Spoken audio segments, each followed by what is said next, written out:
Hello. So, quick update.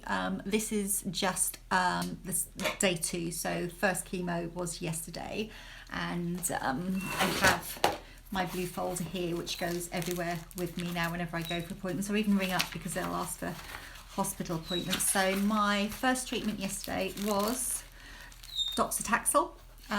So I'm doing 3 rounds of doxycycline and then 3 rounds of FEC. So your cycle is every 21 days. So yesterday was day 1 and today is day 2, and so we go round, and then it'll be day 1 will be for 21 days. So how did it go? It was okay. It wasn't my favourite day out, but it was okay. We got there and they were quite behind, and things happen, and they apologised. It was short-staffed, and there was also some emergencies where people had to come out of treatment and go somewhere else, so and then they go back in. And similar thing happened to me because I got really stressed. I went through and they said we got the chair, but the nurses weren't ready, and I was due in at 2:30, and this was like 20 to 4 that I went in to sit down, so I was already over an hour late. And then it was when they finally came to see me and started the treatment about 4:30. But at one point I got a little bit stressed and a little bit like, what if this doesn't happen today, and how am I going to cope with that? And you know, it was just like trying to find somebody to ask. But it was a bit like an A&E setting for a little while. It wasn't the calm thing that I'd expected, so I had to really work hard and calm myself down.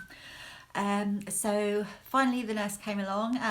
They took my temperature and my blood pressure, and my blood pressure was okay, but my temperature had gone, that's 37.5, which isn't good. So it's then we had to bring it down. But because I'm on the steroids, the dexamethasone, they can cause you to have spiky temperatures. So then we checked, because I had the PICC line put in yesterday. So that is wrapped in a cover, so you've got that in there. So that's just the 2 little dangly bits where everything goes in, and it saves them injecting every time. It's just I'm a bit peed off because I can't swim with it or do certain exercises. The cord goes in and it goes through to knee or heart, but it was quite a simple process. It wasn't so bad. Not painful, local anaesthetic, and it's quite quick. It's a lot of preparation.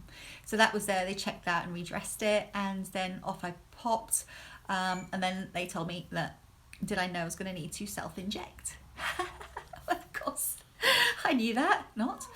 So what I've done my one today, so sort of 24 hours after your first one and for 7 days thereafter, you need to do a self-injection. That's to help your bones create the blood thingies, the cells, blood cells. So it's on a spring thing. That's the one I used today. The needle is about 1 centimetre and a bit, so it feels quite long, but it's not. It goes in, you squish a bit of your tummy, you push it in, and you're done, literally. If I can do it, anybody can do it, because I'm a bit of a needle phobe, and I got through it okay. So considering I've got tattoos, it wasn't so bad. So yeah, just don't flaff, don't think about it. I just went, I set my alarm for the time I had to do it so I didn't forget, and I just went into the bathroom, swabbed, cleaned, washed my hands, everything, got it out of the packet, opened it up, took the thing off and went, pew, and I'm done. I'm like, oh, okay. So I promise you, it's not so bad. So and it was also like there were some really lovely people there yesterday who were sort of like further down their treatment than I am, who were sort of saying, honestly, it's an idiot-proof thing. They can do it, and you can do it. Another lady says, I get my husband to do it. And I'm thinking, hey, you got one of them? So I'm just going to have to crack it on, which I did. So that's good. Keep hydrated. I drank loads and loads of water. I took a can of mineral water.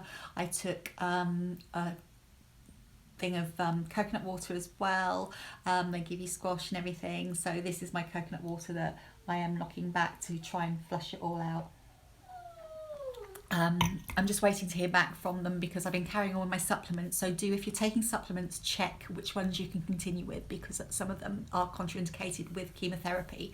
So she said definitely stop taking the multivitamins, and they're going to find out about the ginseng and the royal jelly, and the potassium magnesium supplements that I take poor because I was a dancer. I suffer from cramp and some joint issues, so magnesium and potassium really helped me with those, and also magnesium because I have PTSD and EUPD, which is emotional unstable borderline personality. I can have mood swings and drops, and I find that the magnesium really helps with the anxiety side of it. So that's all. Hopefully that will be fine. So crikey, if I was a horse, they'd shoot me, really. Yes, but I'm not. So we're treating me. You need to carry on taking the dexamethasone. I had to do 4 again last night, and I didn't sleep, I have to say. And I was wide awake, and I was thinking, come on, I feel exhausted, but I was literally, my brain was awake. So I set a book by the bed, and I read that, and I read myself to sleep eventually and got up, and I wasn't too bad. Took another 4 this morning. I need to take another 4 this evening. So then from tomorrow for 3 days, just 3 in the morning, so it drops it. But these is to stop the sickness, I believe. And then also on top of that, you need to get yourself a thermometer. I only found that out the day before my chemo, so you need to get a thermometer. Got this one from Boots for $7.99. You can get them off of Amazon cheaper if you can plan ahead. So you just need to take the temperature and keep an eye, because if it goes too far up, you need to ring, and if it goes too far down, you need to ring, because it could be a sign of infection. So I've just been checking on that. Any background noise is the dog burying her bowl in her bed. Normal in my house. So I've not felt too bad today. I've pottered, I've rested, I've watched some TV, I have journaled how I feel. I was advised, really good idea to journal how you're feeling, so that you can go through each round and say, right, I wasn't too bad day 1, but day 2 I was crap, or day 3, whatever. When tiredness sits in. The biggest thing for me this morning was I got up, I took my 4 steroids, and I didn't take enough food. I had a couple of bites of toast, and when I popped to the shops to get some bits, I was nearly heaving in there. So that was my bad. When you take the steroids, take them with food, not just a nibble, actual eat.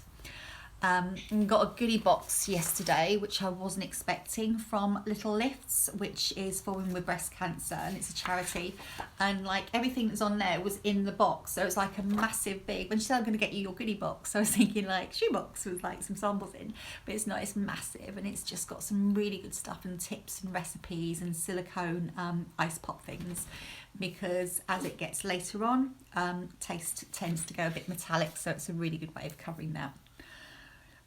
Emotionally, I've had a couple of cries today, but only because I think it's just all coming out. There's been a lot the last couple of days. There's having the PICC line put in and then go for the first chemo and all that. Ugh, what am I going to be like? I feel, I feel like I've got stuff in me. I don't feel like completely 100%. I don't think I could have worked today, but I have cracked on, and I am going to carry on seeing my clients for my Reiki and everything that I've got booked in. So I'm not letting anybody down, I promise.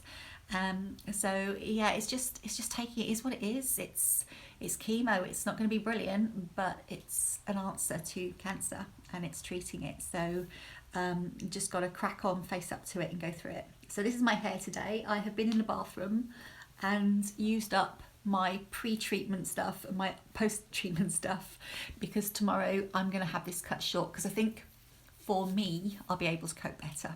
And it's a very personal choice. One of the ladies there yesterday, she didn't have hers cut. She had a lot longer than I did, and she just couldn't, and she let it come out naturally. So I'm just going to have it cut back. I'm going to go to Adrian Rowe Hairdressers in Norwich, because I really trust them, and I know Anna, and I trust them to do the right thing. So I'll be sort of ready. I think for me that's how I need to do it. So I've made that choice and decision. So today's my last day with hair like this, and I thought today it's not going to be this long for a long time. It's going to take a while to grow back after, so it's just being grateful for it.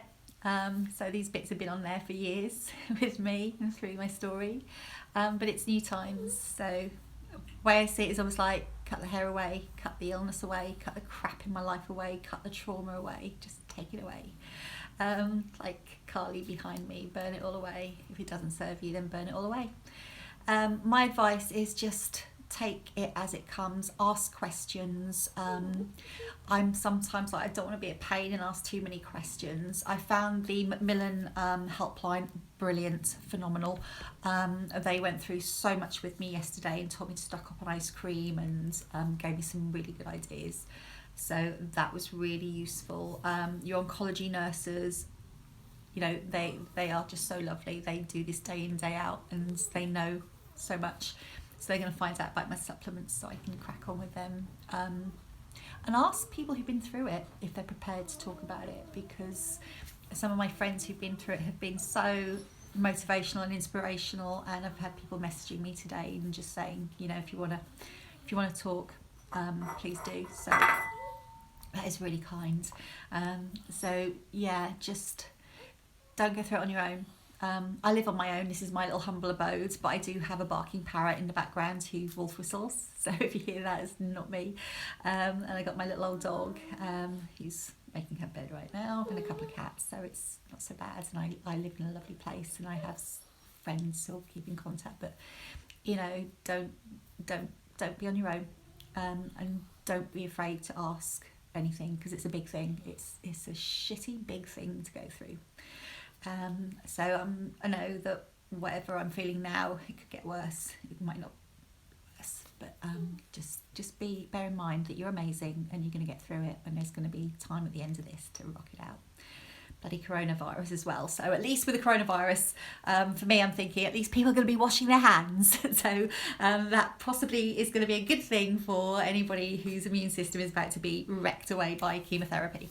So that's it from me. If you have any questions, please put them in the comments below, and I will update tomorrow on how the hair is feeling and how I am feeling. But just remember that all the anticipation, it's not as bad. That's what I found. I'm just tired. I feel a bit sick. I've eaten today, drank loads today, and you get through it.